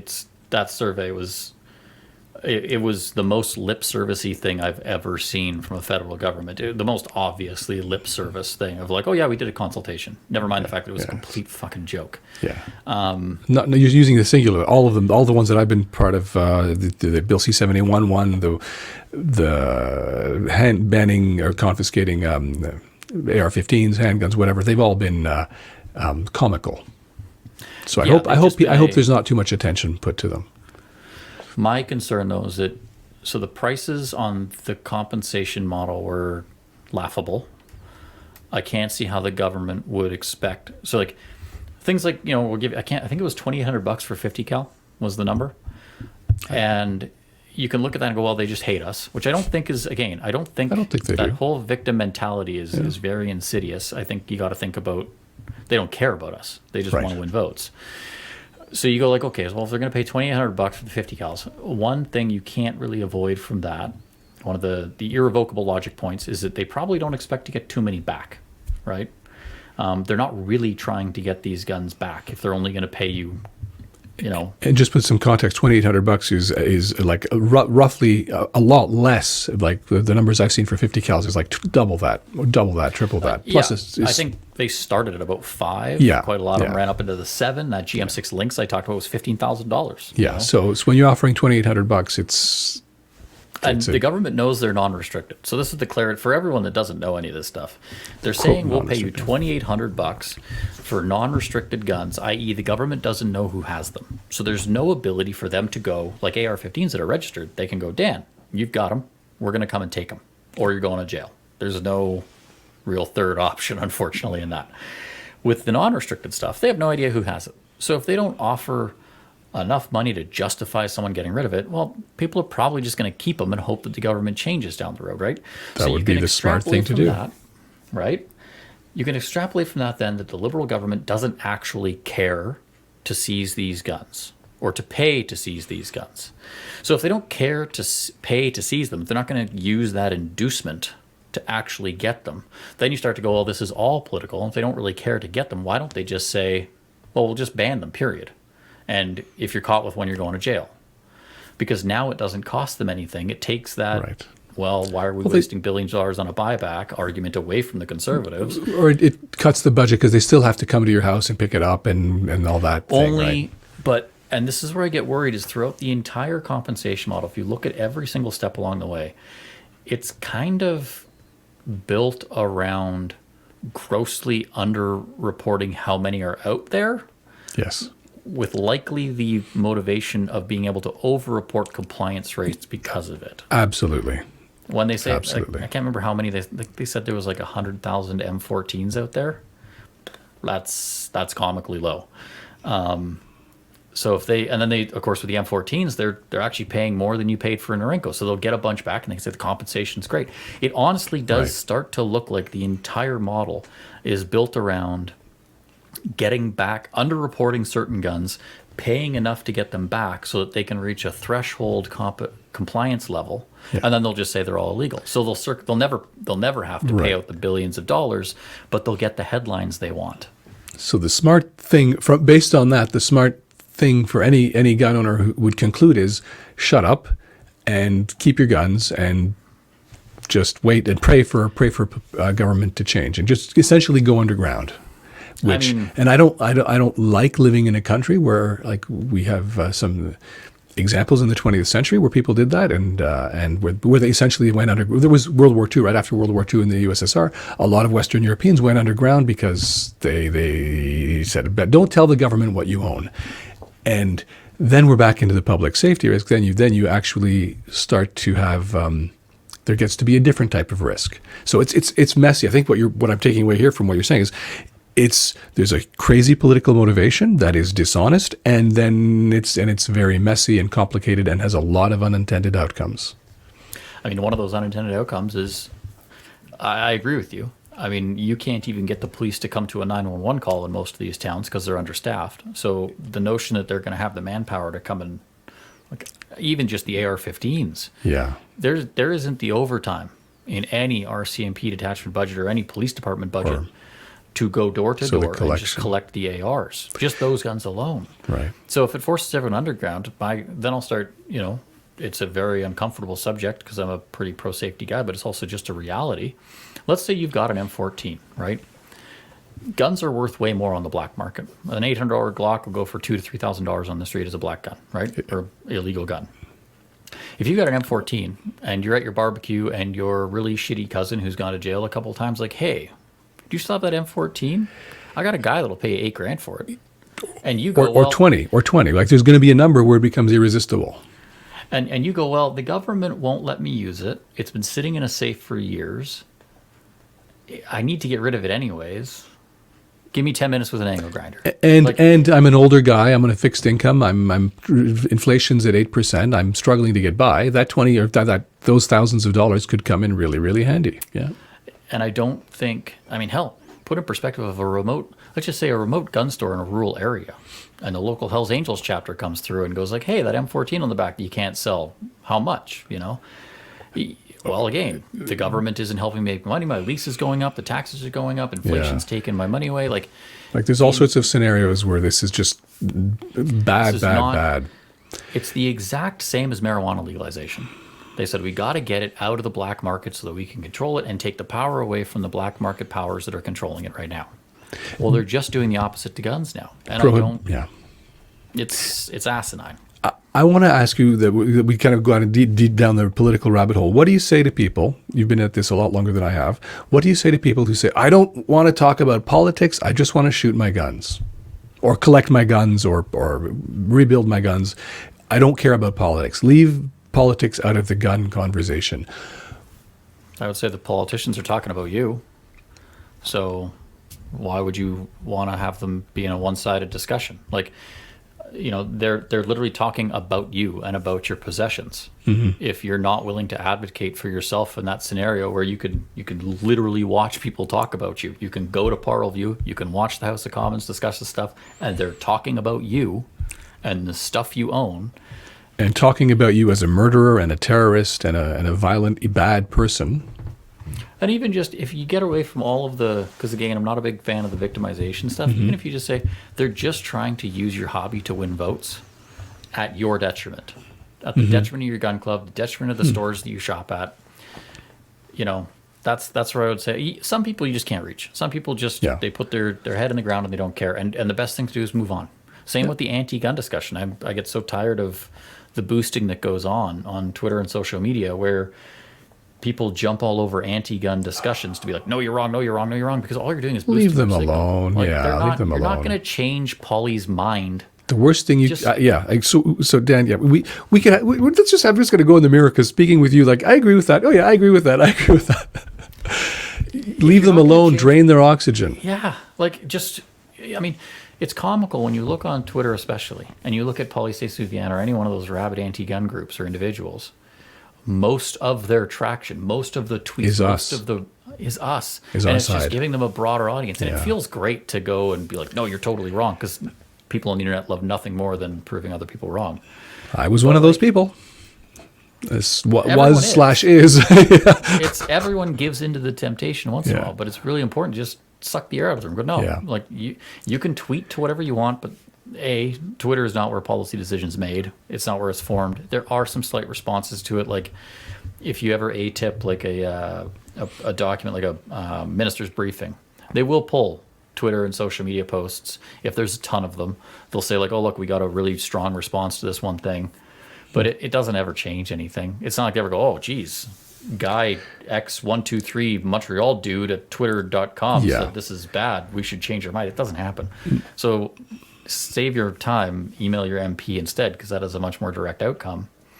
But it's just stop engaging them. If you're talking to a gun owner that just staunchly doesn't want to think about politics, move on to the next one. Because someone out there will want to engage when you start telling them, look, the trap guys are the worst at this too, to be honest. As a guy that shot a lot of trap guys are the most like, I just like my sport, it's never going to be attacked, because most of them are shooting over under shotguns, and they're probably true. But you say, okay, well, the store that you buy, they do go through a lot of ammo. That's one thing shotguns do. If you go through a ton of ammo, you got to buy it. And if your retailer can't carry more profit through other revenue streams, those shells are going to get more expensive. They're going to get a lot more expensive. The Beretta shotguns that everyone wants, a DT11, I mean, they're going to have to make more margin. If all they can sell is DT11s, they're going to have to make a lot more margin off DT11s to pay their lease. Because right now they can spread that lease and their staffing costs. How much is a DT11? I have no idea. $15,000, 5,000, 20,000? No, I think they're like 12. 10, Okay. 12. So I'm also going to say that the market in Canada for DT11s is not that gun store. If all they're selling is DT11s and that type of, they're not going to be open for very much longer. So But that's you my may, point. yeah, exactly. Like you like your sport. Well, you realize that it's like the, not the lost leader, but the same concept. Like we are, we are all in this together. And who, I mean, let's say like a Beretta DT11 is sold by Stoeger, which is their distributor. So it comes from Beretta, goes through Stoeger in Canada, and then it goes through retailer, and then you buy it. They're not uncommon, like DT10s and 11s amongst the trap community. A lot of them, trap guys will spend a lot of money on guns because they shoot in the thousands of rounds, in some cases per week, per month for sure. Wow. So the round counts are huge. So they buy guns that are really, really well made because otherwise they break down. Like it used to be comical. I mean, Turkish guns are getting a lot better, but I mean, Turkish guns used to last, like, I've seen a couple of them last a week, like 10, 12 years ago. You'd shoot it for a week and it would fly apart. DT10, DT11, you can hand down to your kid, it'll still be locking up tightly. Or even Browning. Browning's a good example because there is a Browning Canada. Same sort of story. The guns are made, then they're shipped up through Quebec, and then they go out to the retailers. Those guns will get twice as expensive if gun stores can't make revenue off of other revenue streams. The ammo will get at least 30% more expensive probably because they'll need to make the profit off of the products they can sell. And if all they can sell is hunting guns and trap guns, well, hunting will do well for them in September, but they'll be making the rest of their year's money off of trap guns. And that means they got to make a lot of money off of each one. So A, the sport will become almost unattainable. It'll just be for rich people, which means your trap clubs will also close down because you won't get young guys in it. So Vancouver Gun Club will probably be around because it's huge. But local clubs outside of there that you like to travel to do competitions at, those will close because there won't be enough people because no one can afford the guns. Then as well, you get into things where if you're only selling a few DT11s a year and that's all you can sell, do you think Stoeger Canada can afford to stay open? It's a huge business with a massive staff. So then you buy the gun. Where do you get it serviced? Well, you got to probably figure out someone to ship it to Italy, and then it's a whole nother ball game. So that's where like this will touch everyone if they keep diminishing this sport. Because I mean, Canada, I mentioned critical mass already as a term. We're kind of at that point where if our industry shrinks much more, it's going to be a lot harder for people to participate in it, and that means it's going to be a lot harder for consumers to access it. So people need to be cognizant of that. And I think if someone doesn't want to listen to that logic, there's nothing you can do with those people. what I hear and what you're saying is if unless there is a change of a political, cultural, social change, legal gun ownership in Canada is being eroded, is en route towards extinction. Again, not today, tomorrow, next year, but that's the trend. Do you think people realize the risk? Because I think they don't. I hear from gun clubs that they're just business as usual. We're good. No, and I think gun clubs are a tricky one. They always irritate the crap out of me because a lot of them do like to do because every time there's an election, I've always contacted gun clubs, say like, hey, can you circulate this stuff that we make, like content for your members to advise them of policy changes and stuff? Because we've really shied away from telling people how to vote. We've stopped doing that because now it's getting much more apparent that there's a good option for gun owners and a bad option for gun owners. Hence why we've started the gun vote stuff and are getting more politically involved that way. But in the past, we always just covered stuff. And even when we were just doing coverage, we got pushback from gun clubs that said, well, we have to work with whoever wins. You know, the MP is going to be our MP, and we don't want to burn a bridge, so to speak, because what if the other guy wins? Then we're up shit creek without a paddle. Any gun club that still makes that argument in 2022 and beyond has their head so far up their rear, they have no business being a board of a gun club at this point. Because, I mean, I agree with you. I agree with you. Why is that, though? Can you, flesh that out? Because I think, and this is where I'll say it's just prognostication, but having seen the erosion of the gun market and our community in the last 5 years, when the attacks that have been brought have been legislative and to be blunt, up until recently, quite minor, but they've had a huge effect. Like C-71 and stuff, the costs associated with compliance have been difficult for gun stores to manage. It's made it very, you talk about being onerous to be a gun owner, it's become incredibly onerous to Impossible. work in the industry. When the system is, when the website doesn't work, you can't register the gun, you can't make a transaction. It's And to loop, this is becoming a very comprehensive conversation, but to loop back around to like, in a good way, to loop back around to like what I said about this being a cottage industry. No one in the gun industry gets rich. Like, no one. Like, there is nobody in the Canadian gun industry who has gotten really rich working in the gun industry. There are rich people in it who made money elsewhere and then decided to do this as a passion. And that defines pretty much everyone. Not that everyone's rich, but that everyone does it from the passion. Like, there is no getting around the fact that what I do at Calibre, I could make more money doing something else, period. But I don't, because I'm pretty passionate about this. I've got the background. I really do want to be involved in this. Same as gun shop owners. Most gun shop owners, I'm sure, go through days where they go, man, I could run a different kind of retail operation and make more money with less headaches, but they don't because they're passionate about this. When the government makes these new rules, we can point to it and say, yeah, it makes it more expensive and stuff, but it makes it more onerous. And that the onerousness that they add and the way the rhetoric creates the misconceptions, the divisiveness, the acrimonious communities that you get. We've all heard about gun stores that have ended up in heated debates, even with city councils, about the roles of guns in their community and stuff like that. That erodes the passion. Yeah. And then it becomes less worth it to run a gun shop.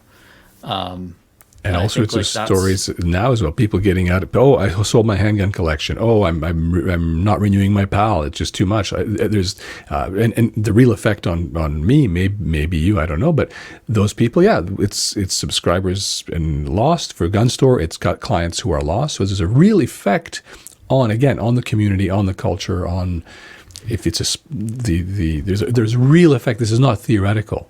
And I think that's where I say, like, this is where I'll say it's prognostication, but we've both seen the effect. Everyone can see the effect if you're in this community. And we're seeing an effect after, to be blunt, not significant change. You know, this handgun thing is huge. It hasn't passed yet either. But it's a relative, handgun owners are a relatively small proportion of PAL holders and AR-15 owners. Oh, let me rephrase that. The people targeted by the May 1st, 2020 confiscations are a relatively, right? We're talking hundreds of thousands out of 2 million. And I think when you say, like, why I don't think people are taking it seriously, a relatively small input has created dramatic change. Yeah. To the detriment of all the gun industry. And what I think people this is what my concern is, that, like, I think we are like one at best, and this is a very, like, I don't even think it'll take two, but we are one at best 2 elections from seeing this community just gone and gun ownership relegated to a UK or Australian style thing of history, you know? Yeah. None of us will reap any kind of safety benefit because we'll still be bordering the most heavily armed country in the world that every criminal can get a gun from without even trying. Well, that will include us. That's why I joke about people who use the phrase law-abiding. There's no such thing as a law-abiding gun owner. There's only such thing as a law-abiding former gun owner. And if you want to remain a gun owner, well, you're going to have to be, you know, how many. I'm not going to suggest it, but the lawful way might not be the way you can do it. And I think that's where, when you said, are gun owners taking it seriously? No, because if you take it at face value, that if Trudeau wins another government, and as we can now see, he doesn't need a majority because the NDP is effectively just the Liberal Party. If he wins another minority, that's when you'll start to see, before that minority government retires and we see another government come in, you'll already start to see, even because there's already been gun shops closing, that's when you'll see more gun shops closing, prices rising more, gun clubs closing, and services going down for gun owners, to the point where if it's a long time between now and the next election, this is where I say it's 1, maybe 2, because if we get an election in the fall and he wins, then maybe it's another 2 years and we can recover then. But if it's 2 more years before the next election and then it's 4 years after that or 3 years after that, no, we're screwed. That one election will be all. And when you say you've got one real chance to stop this thing from happening. When you consider that to be the reality that we face, you're not seeing action from gun owners and gun clubs that reflects that reality. When they're saying it's business as usual, they should not be. They should be going, this is absolutely every day we need to be sending, like, they need to be telling their MPs. Every gun club, as far as I'm concerned, should be sending all of their members monthly form letters saying, send this to your MP. Yeah. And the MP will get them all and go, this is all formed. They won't care. They'll just see names. They'll see names popping up on their email going, oh my God, I'm getting 400 emails once a month from these gun owners. You know, they're going to volunteer. Oh man, if the local CPC candidate gets 400 volunteers, I'm screwed. Like, Right. That's what, and this is what frustrates me, is that's what we used to do. I think, to dive back into the organizational discussion, and I talked a little bit about this with Travis, this new attitude that gun owners are interacting with online through social media has eroded a lot of the volunteer corps that used to participate. I mean, the Conservative Party used to rely on gun owners. In Stephen Harper's day, they wouldn't have ever done anything like Aaron O'Toole did, because we were seen as major donors and major volunteers. Because during elections, we were the gun clubs would get guys out to go door knock, put up signs, that kind of stuff. Now they don't, because instead of going through those conventional means of talking to MPs, going to gun clubs, they just go on Facebook and they reach a tiny minority of gun owners that don't do those things. But also, too, gun owners have, like, and I said this in the last issue, and I don't know if I've said this anywhere else, but like, gun owners have really outsourced our advocacy. Like, what used to be because I've been involved in gun politics before I started Calibre up, because like I said, with the old long gun registry, so we're going back 12, 14 years. And in those days, it was very common. There was no, hey, donate to this organization and that's going to be your advocacy. That didn't exist. It was, have you contacted your MP? Have you called your MP? Have you got a meeting with your MP personally? The organizations at the time were the CSSA and the NFA. Those are the only two. They were seen as, at the time, really what the NFA did was sue people. That's what they did. It was court cases. And the CSSA was seen as the lobbyist in Ottawa that corresponded with the Conservative Party politicians and helped them inform their policy. But the advocacy was done at a real grassroots level. It was individuals organized through gun clubs and through Canadian Gun Nuts, and that was pretty much it. We had the letter writing machine that was vanished. operated. I got my PAL in 2012 and kind of got activated in 2015-ish.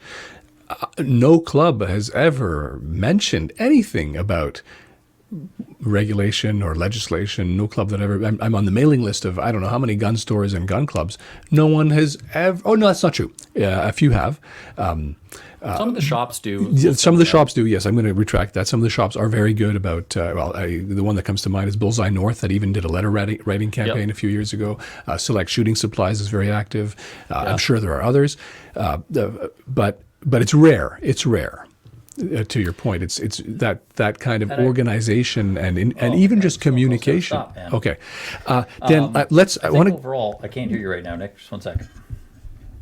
I'm going to disconnect that. The joys of live. Sorry about that. No problem. I want to end on something positive, whether it's about guns or Calibre or the politics or the engagement that you're seeing. Let's share a positive message about the gun community, the gun culture, gun ownership that you see, that we see. You're smiling there. I'm stalling here to give you time to think of one.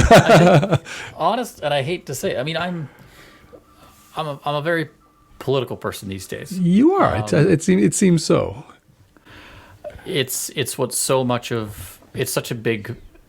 It's the single largest input on our industry now and on our hobby. I think that the difference between where we are now and like a Swiss model where we've got national Canadian shooting competitions that are well recognized and well regarded, the difference between that is our politics. Is politicians that recognize gun safety. I'll be blunt. I think gun safety should go right back to the classroom.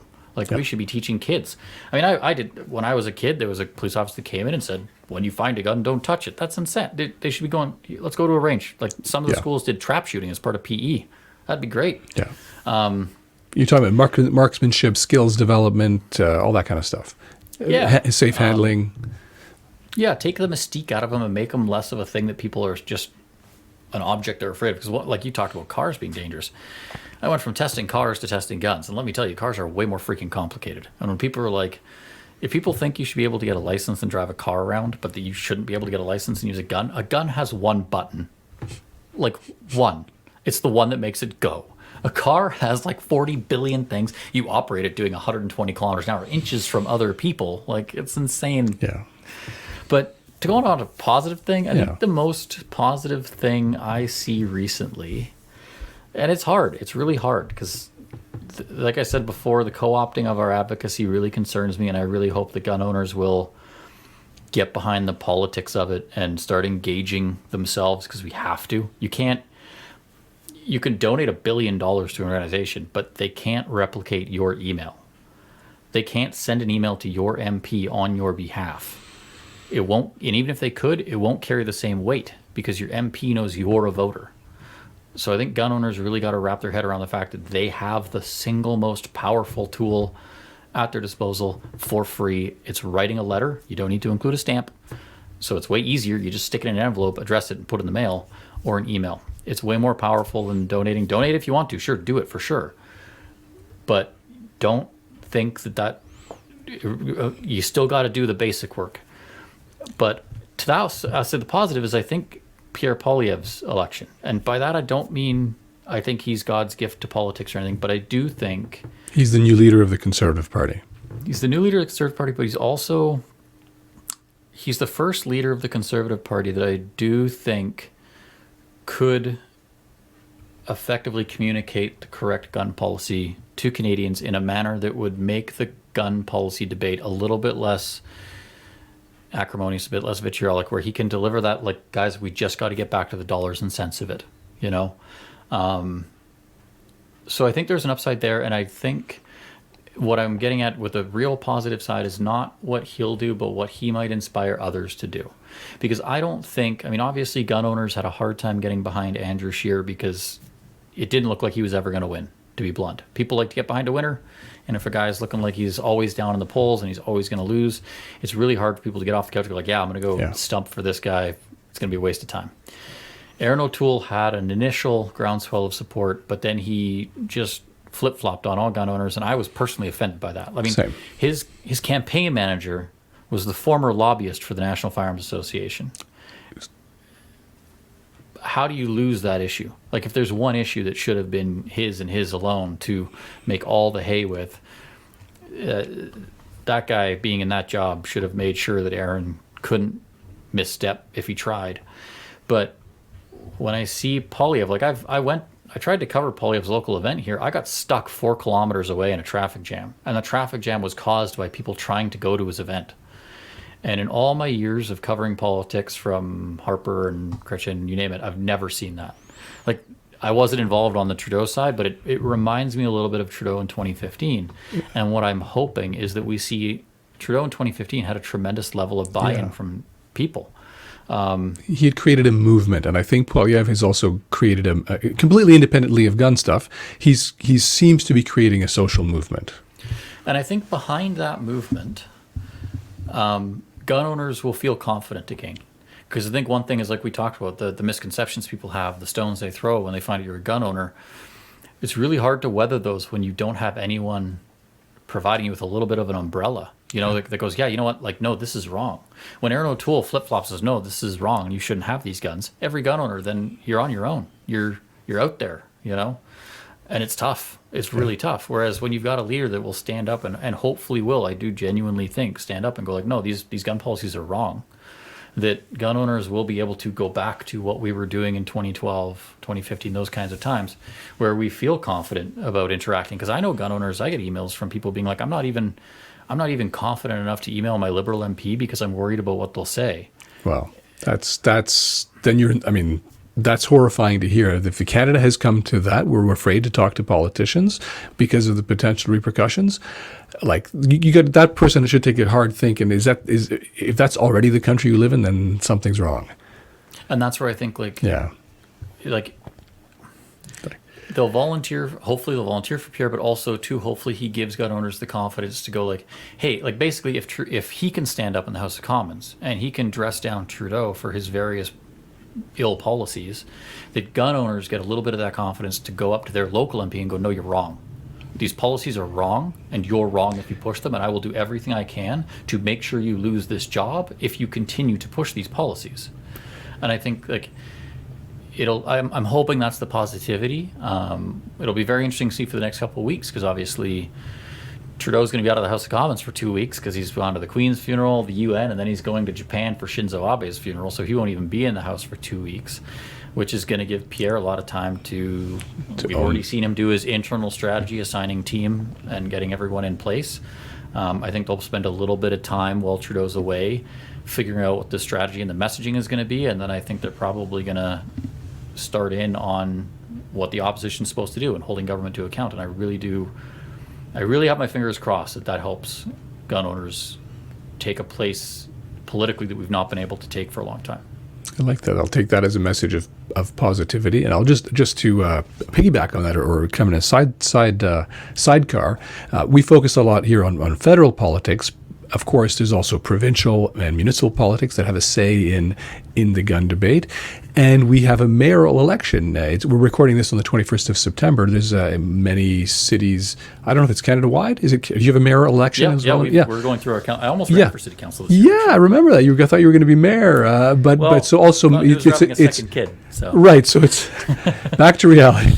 But it's also a chance to talk to your municipal politician and just say, your municipal candidate, and say, hey, what are your views on this? This is a thing that really matters to me. I just want to share that and understand what are your views on this? And that could sway how the voter votes. And that's hugely important for people to do, because if you write an email to your MP, it actually carries a pretty decent amount of weight. Like, your MP reads those. They don't just go into a nothing box. Your MLA, your local, or your MPP in Ontario, it's a commensurately larger proportion. And your city council, like, those people don't get many emails from people, to be honest, especially at this stage in the game where it's a race, where they're going, oh, I can identify a voter, but also someone that might help me put up signs and stuff. These are teams of literally singles of people. Like, yes. You could be one of 5 people helping a city council get elected. Yeah. And if they get elected, well, now you have an ear at that table when things come up, like zoning issues, sound abatement around gun clubs, but also too, a lot of these municipal elections, gun clubs represent commensurately much larger proportions of those votes. So if you say, hey, I'm a member of X gun club, maybe you should come down and talk to us and have a meeting. If they can get 40 people in a room, that's a big deal for a city council candidate. 40 people, huge. How about 20? But also, that's maybe a whole.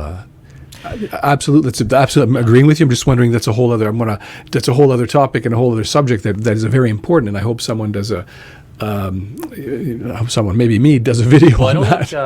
Like you mentioned, Select Shooting Supplies in Odine there, FOC, yes. Fred over there.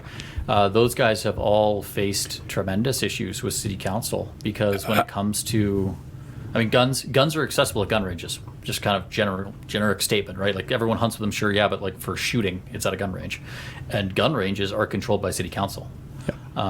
They're the zoning, whether or not you're allowed to. Like, for example, people may not know, but if you want to get a business firearms license, step 1 is getting a letter from city council saying they're okay with you opening a business license. That's what you have to get before the RCMP will send you the form, the application form.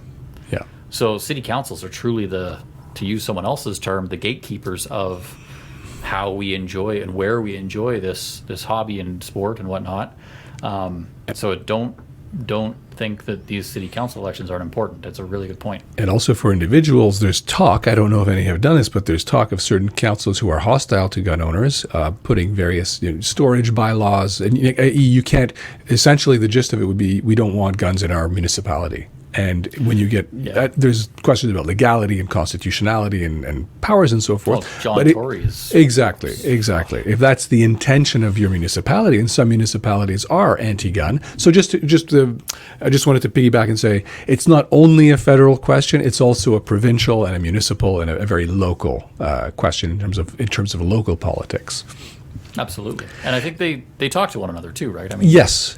If the Minister of Public Safety for BC was to call the Minister of Public Safety federally and say, hey, these gun laws are kind of insane and we're getting a ton of pushback from people, that'll also carry a ton of weight, right? If you start to see wholesale provinces like Alberta's doing, saying we don't really want to buy into this, it causes. I've heard numerous times that the government's number one concern is noncompliance, and if they don't have provincial authorities upholding their, like saying we're just not going to do much with this, then they're going to say like, oh Jesus, maybe we're doing something wrong here. That's a serious red flag for the government. And then after a couple terms of there's been no change, the laws aren't being enforced, and there's been no change, well, then it makes you wonder, well, why do we have these laws at all?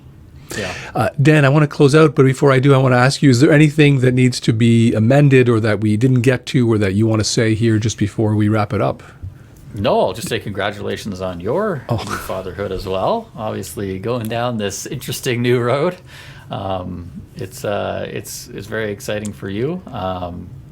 Can't wait. I wish I'd been able to see you guys at TACOM. I miss everyone being out here on the West Coast, but hopefully, are you going to SHOT Show, I assume? It to be determined.